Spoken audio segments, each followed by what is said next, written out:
name of this session can be what our graduates are doing at the moment. Yeah, not a lot. I mean, we've got Shivani again, so our more or less like a regular contributor. Yeah. So welcome back. Thank you. You are in London, and you were telling me just a couple of seconds ago that London can actually now officially in drought. Apparently so. I got a notification this morning from the BBC saying that the government is planning on saying it's like a drought zone. Oh because it has, I don't think it's rained for at least a month and a half now. I can't remember the last time it rained. Oh my God. Yeah, and we've been going at 38 to 33 degrees for a very long time. So the weather is not good. Yeah, no, climate change is real. Okay, so Shivani, tell me what really happened after your graduation. So I think you went to a postgrad degree. So tell us about that degree a bit, and then from there. Yeah, so after leaving Dundee, I took my summer off and I went off to the University of Law at Newcastle. So that was hosted by Newcastle University. So I moved to Newcastle I was about to say New York. I moved to Newcastle for a year. I did an MA in law straight after, which is essentially a law conversion degree, which takes all the core legal modules that you do as an undergraduate, and you do it within a year.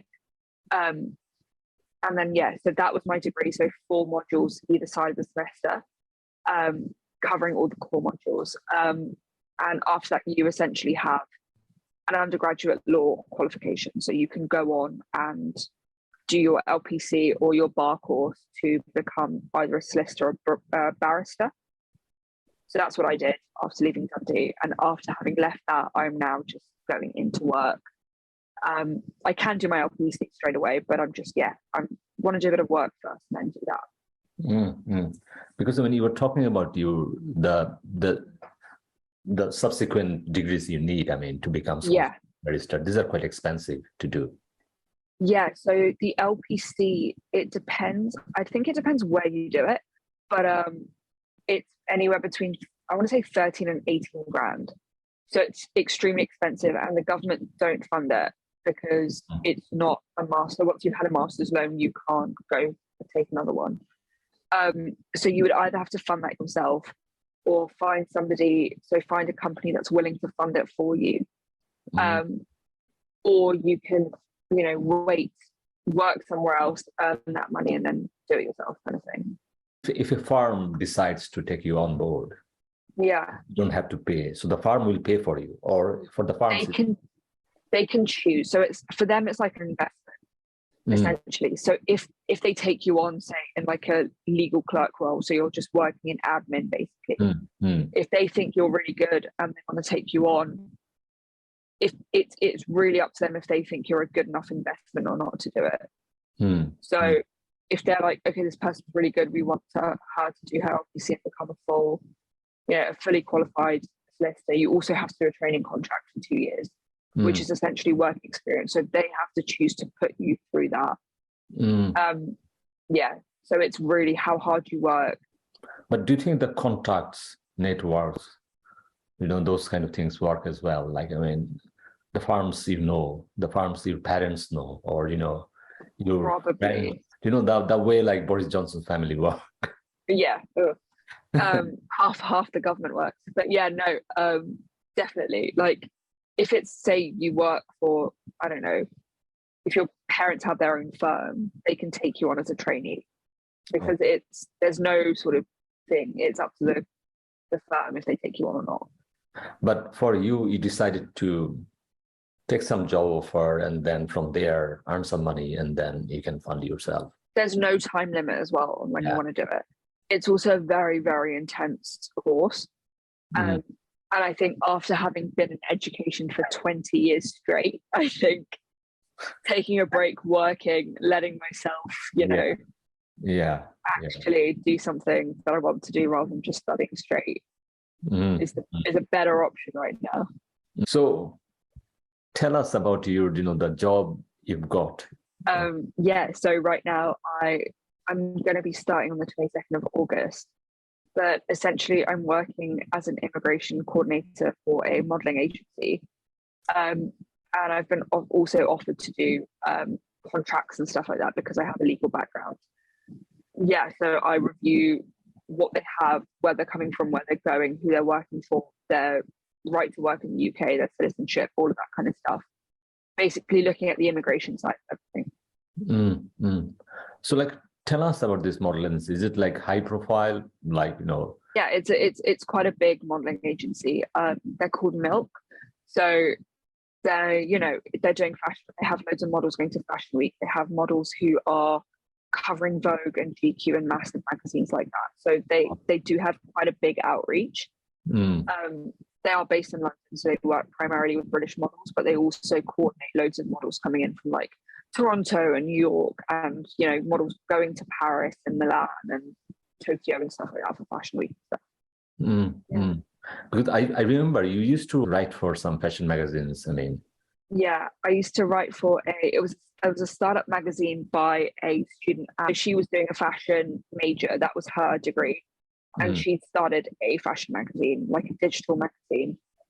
So I was a contributor to that. So I was writing weekly articles for that.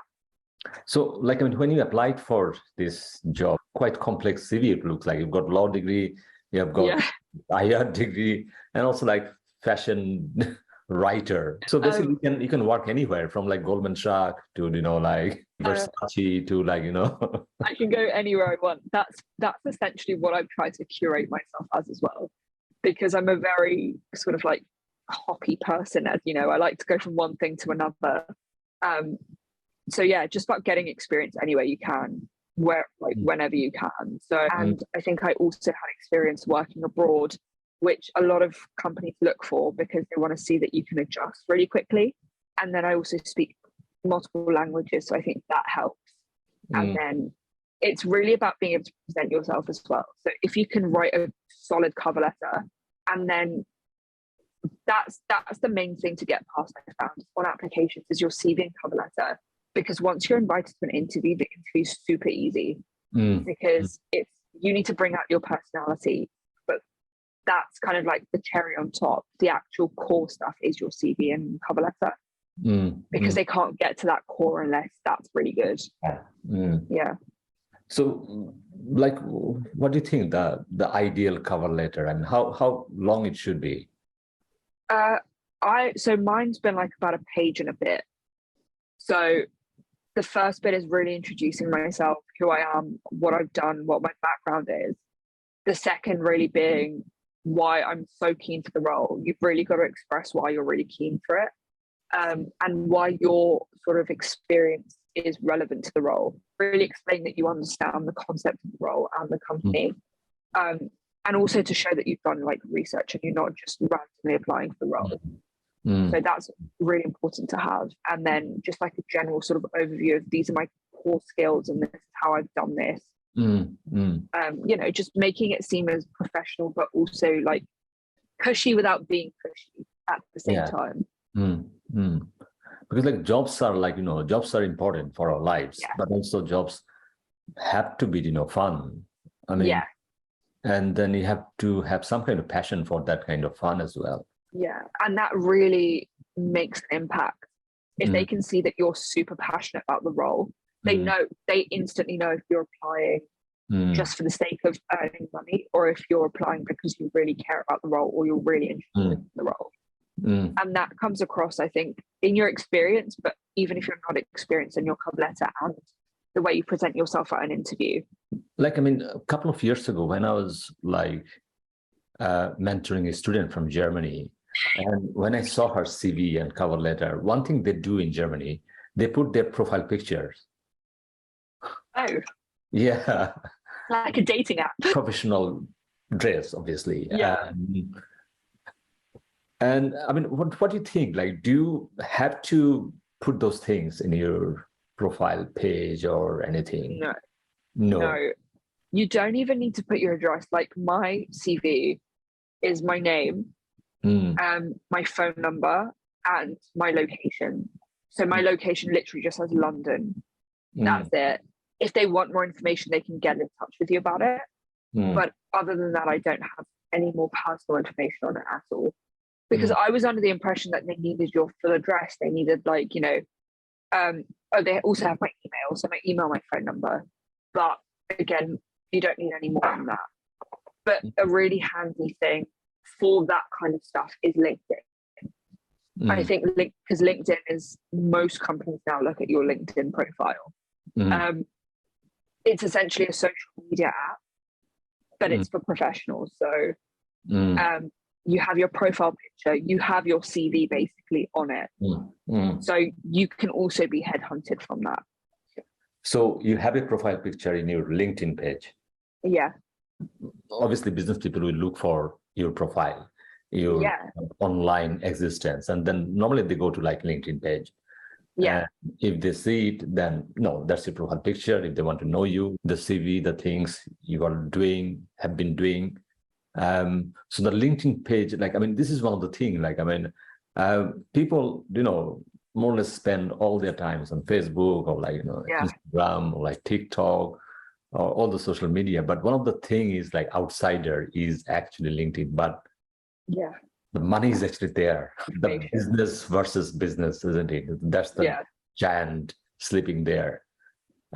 So because I was talking to you the other day and you were talking about, how good this LinkedIn thing is. And almost you were like headhunted by this model agency.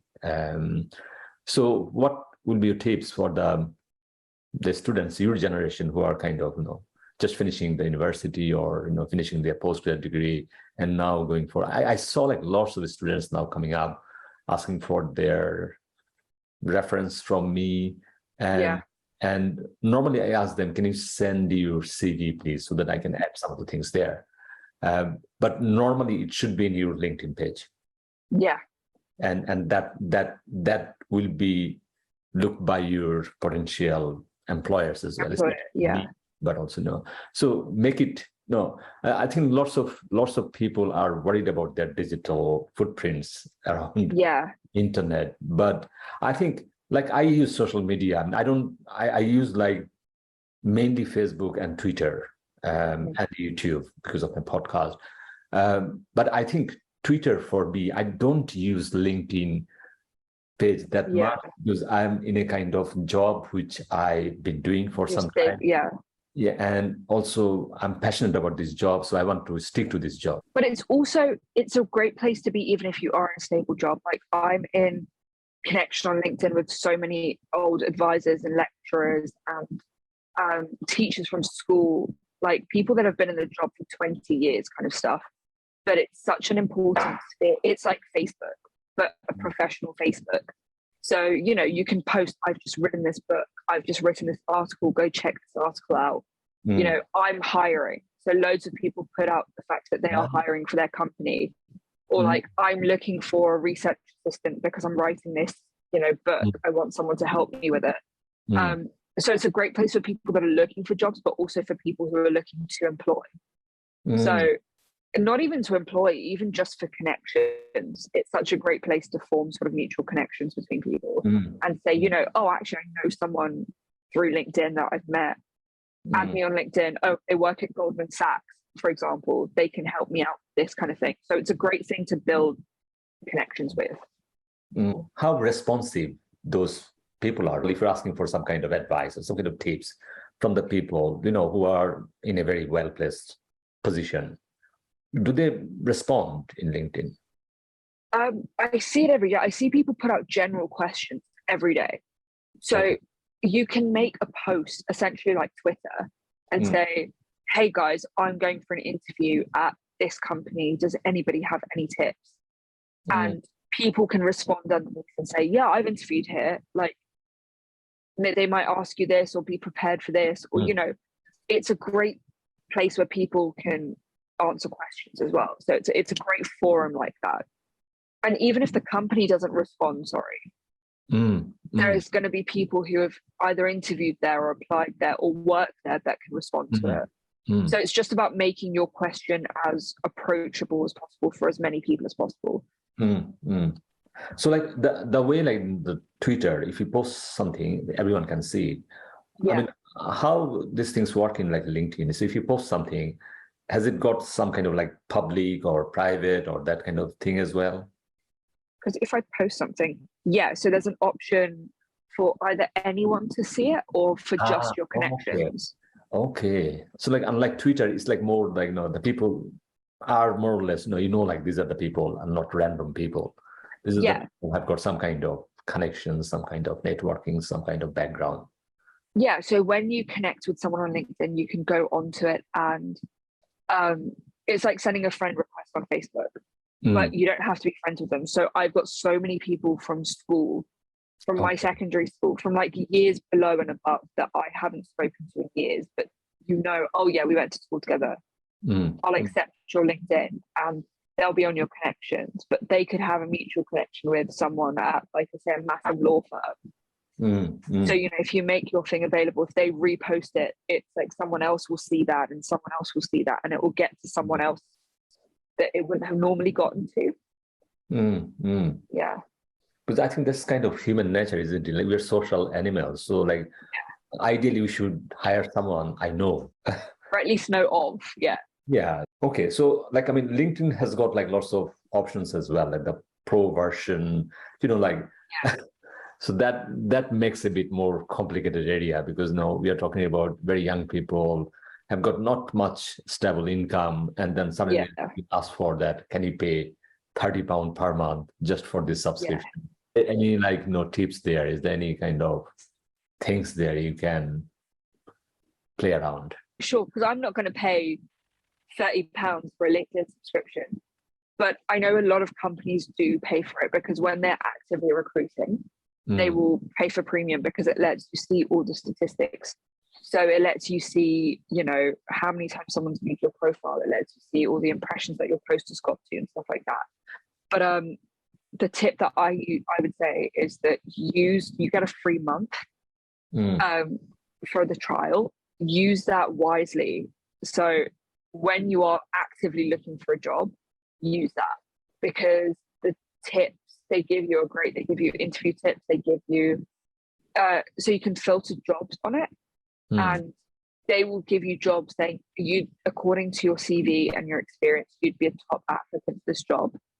Mm. So they really tell you like if you apply to this job, you're likely to get it. So just apply. So they really give you all these like little insider tips that you wouldn't normally get. And Mm. also you can see who's viewed your profile. So that's one of the most important things because if you've applied for a job, you can see if the person from that company has seen your profile, which means that, okay, they're considering you or they've actually gone and done more research on me. Mm. So it really gives you a bit of an idea of where you're standing with those companies, stuff like that. Mm. Mm. Because I mean that's the smart company will be doing anyway, isn't it? Like, Yeah. so if you apply for that, then they'll try to find you. So for this role, I applied to it on the generic, send my CV and cover letter together, which they received. But then I also applied for it on LinkedIn because it's a quick apply option, Ah. which you just send them your CV. And I saw that the operations manager of the company has seen my profile because it showed me that, I'm not going to say her name, but XYZ said that she's seen your profile 4 hours ago. So like, okay, I know that if you've seen it 4 hours ago, generally the turnaround is about 24 hours. If they don't, email me or call me within 24 hours, it's unlikely that I've got the job. Mm. But I know that it's been 4 hours. So if I get an email soon, it means that I've been pretty successful. Mm. I mean, LinkedIn's such a huge platform. So how did you learn new things about LinkedIn? So with LinkedIn, it's really just like playing around. Mm. It's the way you learn how to use like Instagram and Twitter and stuff. You don't really go on a tutorial to learn how to use it. It's a social media app at the end of the day. You literally just keep clicking and finding new things every day. I didn't know it existed. One of my friends in Australia told me about it. She was like, "Oh, you really need to try this thing called LinkedIn. Like, add me on LinkedIn." I was like, "What is this?" She's like, "Just build your profile on it. It's such a good app." So I did. That's how it works. But yeah, it's just about I see it, what does this button do? Let me click it. Let me look at this person's profile. Oh, they've done that. Okay, let me do that to my profile as well. That kind of stuff. Recent examples, like two of my colleagues moved out from Dundee, and I was told that they were headhunted. Yeah. Basically, it looks like headhunted through actually LinkedIn page. Yeah.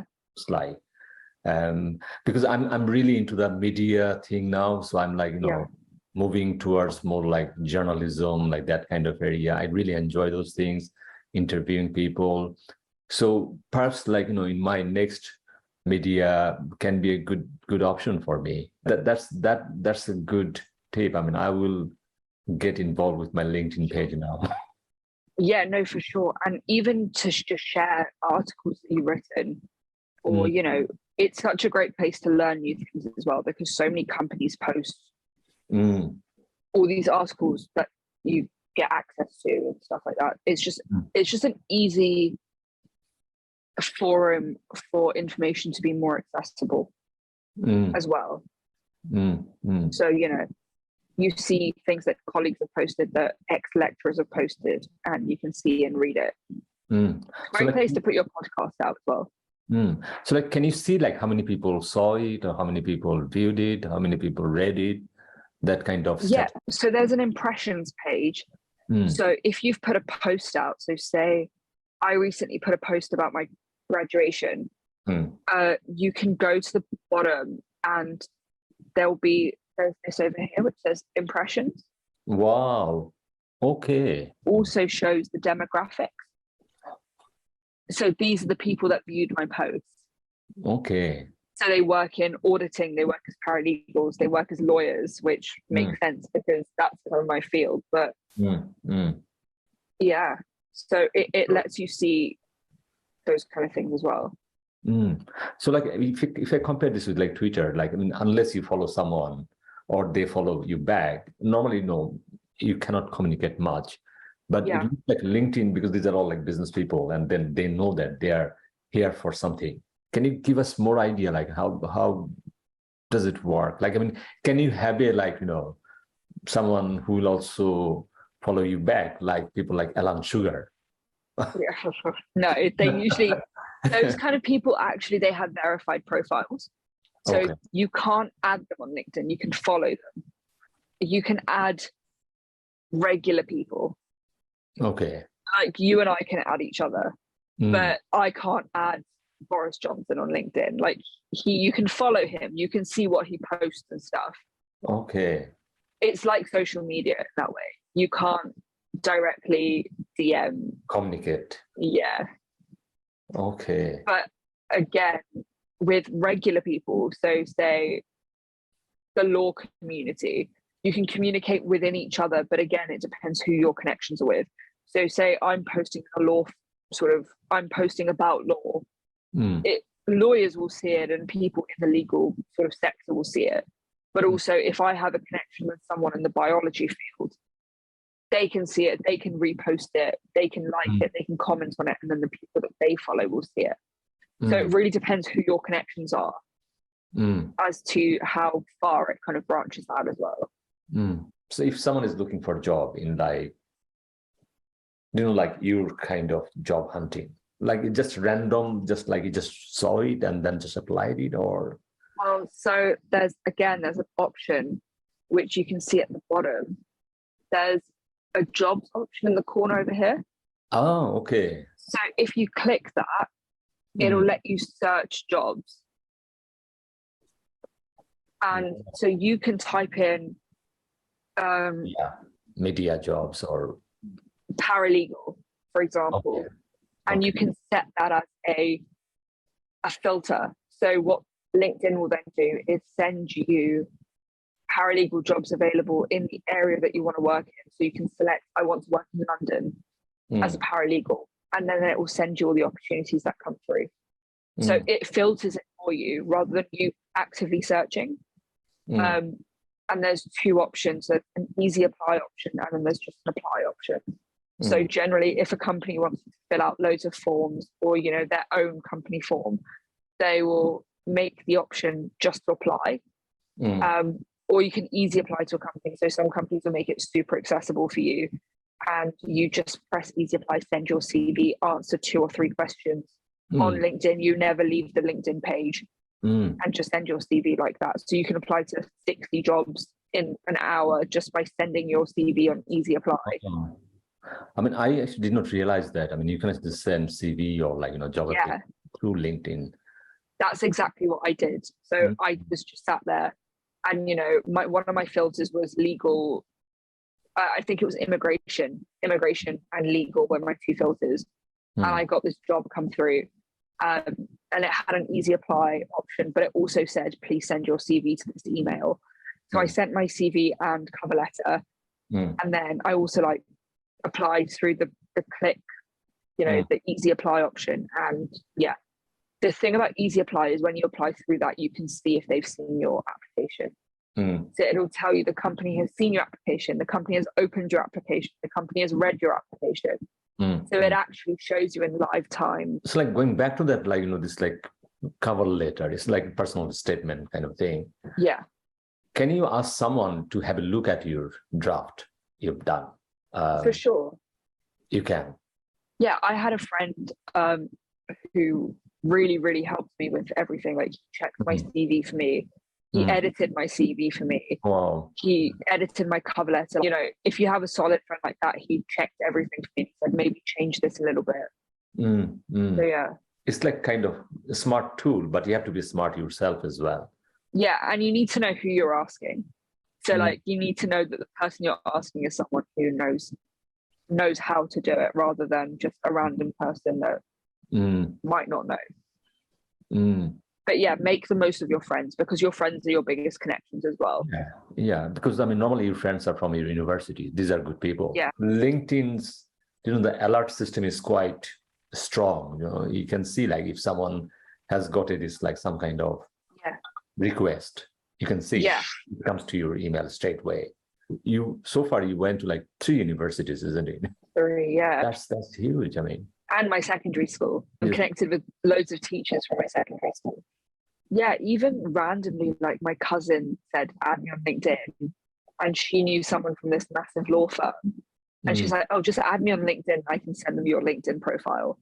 So that's the kind of way to connect. It's not send me your CV and I'll forward it. She's like, just add me on LinkedIn. And, she doesn't work anywhere near law, but she knows this person. So she just sends out that kind of thing. Will it be okay to show your LinkedIn page? I mean, how it looks like? Yeah. Okay. Can you see the screen? Yeah, I can see the screen. So this is my LinkedIn profile. So, over here you have your sort of professional photo. Choose a photo that is semi-professional, not you with a drink in your hand. Yeah. Normal person. Kind of like a headshot. Yeah. Make yourself look friendly and approachable, I'd say. Yeah. So over here you have the option to have a title. So, yours would be a lecturer for politics and IR or something. Yeah. So mine's just my qualifications. I think that's very good. The first line, you put more everything. That's me, basically. Yeah. That's the first impression. I'm multilingual. I've got 2 degrees, so straightforward from there. Yeah, pretty much. These are my 2 most recent companies. So it'll show either where you've gone to university or where you've worked. And then you can also, so here, the open to work is where I've selected what kind of roles that I've open to work for. Wow, so you can have that option as well. Yeah. So that's how they filter what jobs they send you. Okay. And it'll show your analytics as well. So how many people have seen your profile this week, your impressions, and also how often people have searched for you. And then, just a little quick snippet of you and what you do. So I've just written what my dissertation is, what my interests are, that kind of stuff, just to give you an outline of your interests, that kind of thing. And then this is your activity. So you can see that I've posted to a job application. You know, you can comment on that and you can sort of ask all these questions here below. So yeah, as you can see, there you go. And then, yeah, this is sort of your experience. So this is what I've done. So that's like your CV section. And then this is like your sort of education.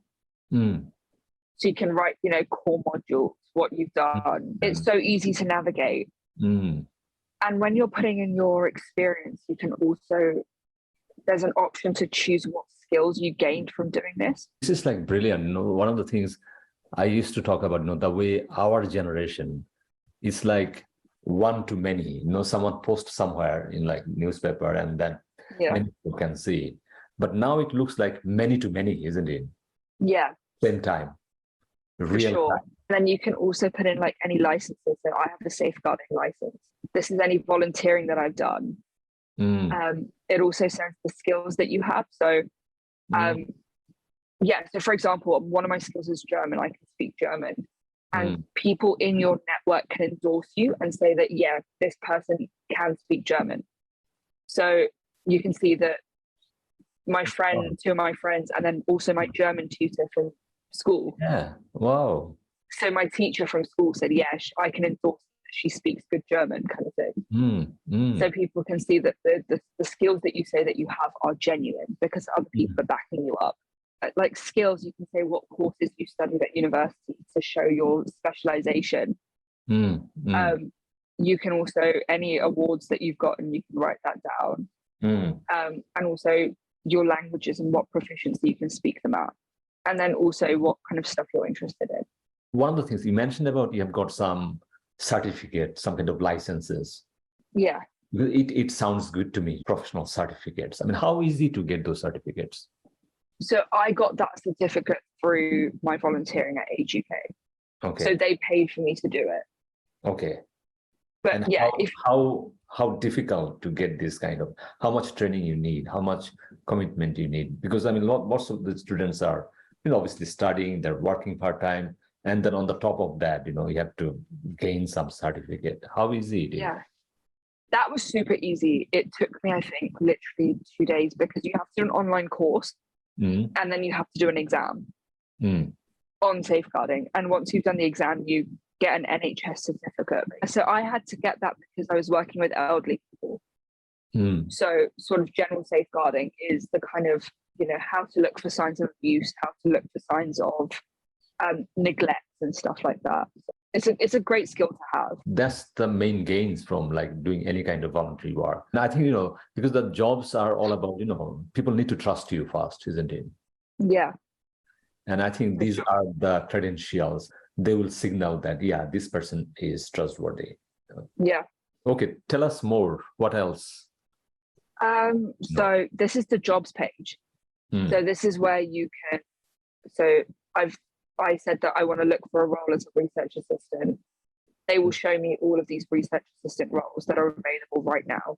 So it says that, you know, here that you'd be a good applicant for this role. This is exactly what they're looking for, is what you've said you can do. And there's the option to apply. So that would take me to the Imperial College website. There's easy apply over here. So all I would have to do is, I don't want to send an application, but send my CV. They'd ask me these kind of questions and then review, and then you just send it off. And it's as simple as that to apply for a job. Wow. Yeah. Sure. It's such an easy way to apply. But it shows like, you know, that's your communication skill as well. Yeah. So you can communicate through electronic media.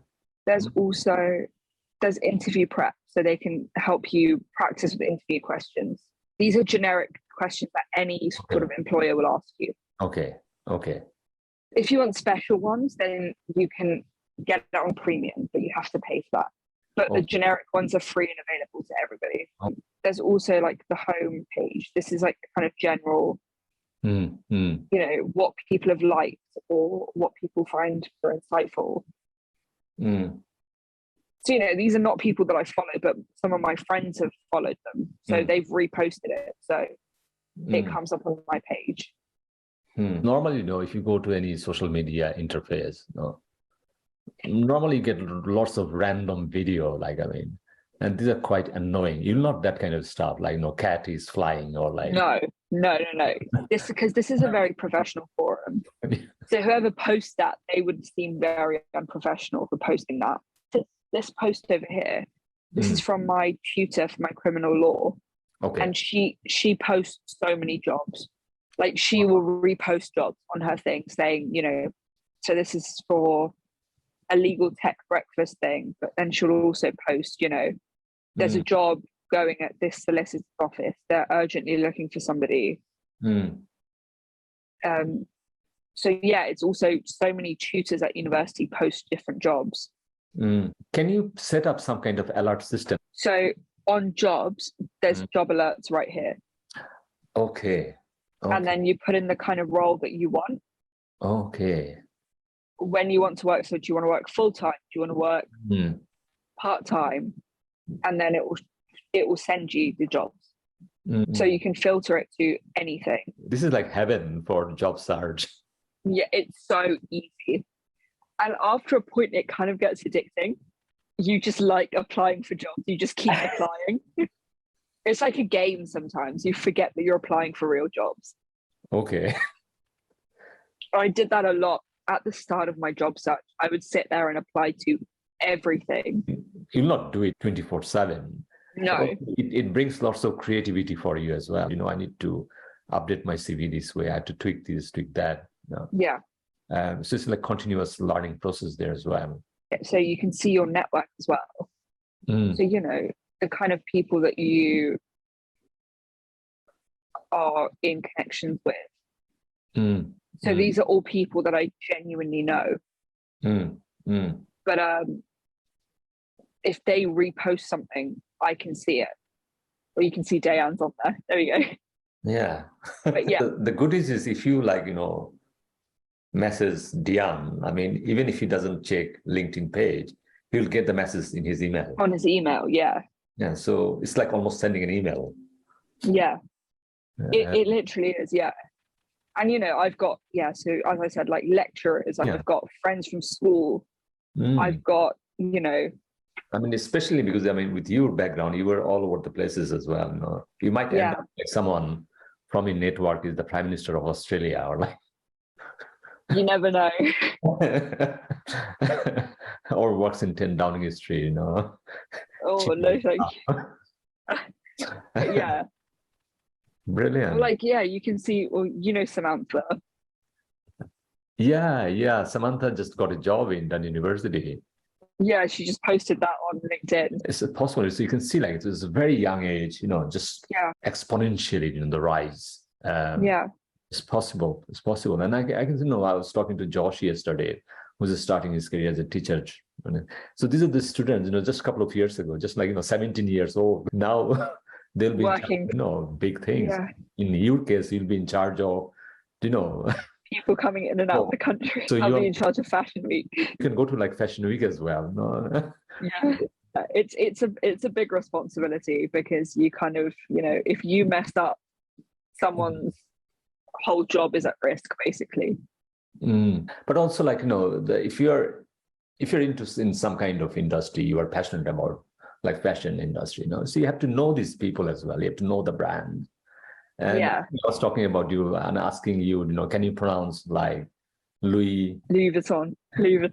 Yeah. Is it French or I think it's French. It's French. It's French. Okay. Can you tell us some Italian names? Oh, there's Salvatore Ferragamo. Oh my God. That's an Italian brand. Gucci's an Italian brand. Okay. Prada is an Italian brand. They're pretty easy to say. Yeah, I think like things like Versace is easy to say, isn't it? Versace, yeah. Versace. Valentino. Yeah, I think Italians are easy. I think the French are more hard. French is a lot harder because Italian, I feel like you say it how you see it. Yeah. You just need to know that the C is a ch. I feel like, Big German brand. What are the German brands? Big ones. I don't think there are any big fashion German brands. I don't think there are. It's like Boss is German, isn't it? Oh, Hugo Boss. Yeah, Hugo Boss is German. Boss, okay. But again, that's really easy to say. Yeah. Mostly Germans are cars. Yeah. All the German brands are all big cars and like manufacturing industries. Yeah. I mean, they're good in like technology. Germany's not Yeah. really big on fashion. Yeah. So if you're talking about the fashion industry, so the France and Italy dominate. So yeah, like it's London, Paris, Milan, and New York. They're like the big four fashion cities. Okay. And Tokyo too, to an extent. Tokyo is really coming up. The four important fashion weeks are London, Paris, Milan, and New York. Okay. So they're the ones that do the big, all the big brands do their shows in those cities. Paris is the biggest one, I would say. I mean, I actually went to, the Prada building in Milan. Yeah. It's so beautiful. Oh my It's gorgeous. Yeah. And on the top, from the roof, I mean, there is a like roof cafe and, the bar. And from the roof, you can actually see the stadium, San Siro. I mean, when I went to Paris a couple of years ago, we went to the Yves Saint Laurent Museum. So it's where Yves Saint Laurent, the designer, his office, they've turned it into a museum. Amazing. It's crazy to think like that is, his office. Like he designed the most iconic things in that place. And there's like the world's biggest Louis Vuitton, which I think is 5 or 6 floors on Champs-Elysees. Yeah, it's a crazy city to go to. There's Rue Cambon, which is the first Chanel boutique ever. I think the way I know you for some years now, I think you can be, your ideal job can be, the editor for Vogue or like, I wish. I wish. And I think that will be amazing. It's possible, like, so with your kind of background, you're talking about, law degree, politics, IR degree, language degree. No. I've got quite a big playing field to cover. I mean, it should be like kind of, world manager for Giorgio Armani. Oh, imagine brand ambassador, the brand controller for Giorgio Armani. Post this podcast in your LinkedIn page as well, because this is your basically job CV, part of job CV. Yeah. In interviews, they generally ask you, what do you do outside of work? And what do you do outside of studying? And a lot of people forget to do things. Because they're also interested in the fact that you are, they want to know if you're an interesting person outside of work. And that's not just your whole personality. And I forgot that I'd done podcasting before with you and with my other friend Joshua, who he also has his own podcast. And they were kind of talking about that. You've mentioned on your CV that you've done podcasting. I was like, wait, have I? Oh yeah, I have. And just talking about that, they find it really, they think it's a great thing to have. Yeah. It's important, isn't it? Because I mean, you can talk, you can articulate things, you can have an argument. And because I mean, this is not an easy thing to do. And when people see these things, I mean, these are obviously unscripted. They can see the natural flow real of you. I mean, and I think that's really important. Nothing, set up here. And I think people want that kind of persona, the real person, because these are the people who will work for you. Yeah. It's a great skill because it shows confidence, it shows communication, it shows, articulation, it shows organization, because you have to be organized to be able to regularly contribute to some of this. It shows natural sort of flair and intelligence, because you need to be intelligent to be able to speak about something for an hour and a half. For me, I'm an academic, I deal with my students, and the students are very special for me. And whenever I talk to them, it feels good as well, isn't it? Yeah. So I think our proud moments are always, when our students outshine us. That's the moment I'm looking for. That's it. You did something. You did something meaningful for this world. Okay. So with this positive note, I'll leave you here today. Thank you so much. Speak to you soon. Bye. Bye-bye. Bye.